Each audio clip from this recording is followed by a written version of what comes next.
Hi, my name is Tristan Slaminski, and I would like to show you Microdoctrine.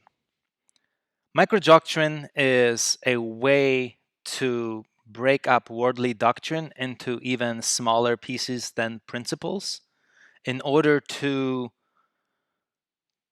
reduce the size of what needs to be learned uh, and break down and elaborate on some of the principles, as well as providing a sequence of what to learn before the next principle. Microdoctrine is structured like a pattern language in order to facilitate this.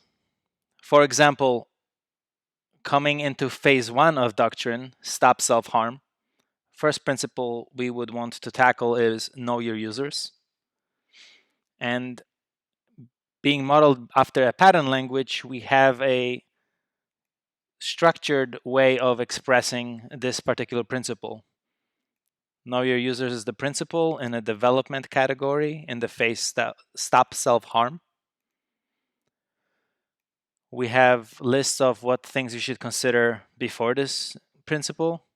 We have what we should do after this principle. A general illustrative description of this is in general what this means, and a detailed description so that first we should know who are our users. Once we know who our users are, we should know what our users are trying to achieve, and finally listen to your users. We can go into an individual practice, and this is the smallest unit of Microdoctrine. And this further highlights of what it means to follow the practice of knowing who are our users. We have a detailed description. This one starts with listing who are our users. From here, we can know where to go next in our doctrine adoption, know what our users are trying to achieve. After we adopt this practice, next we can consider listening to our users, and we learn more about listening to our users. And finally, we go back to the next practice of focusing on user needs.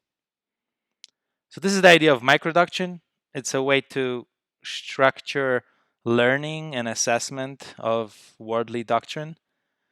I don't know if this is useful. This is an experiment. So far, I have created phase one microdoctrine, and I would love to hear back from you whether this is useful, if this is at all helpful,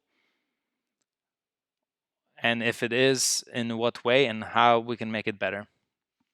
Thanks.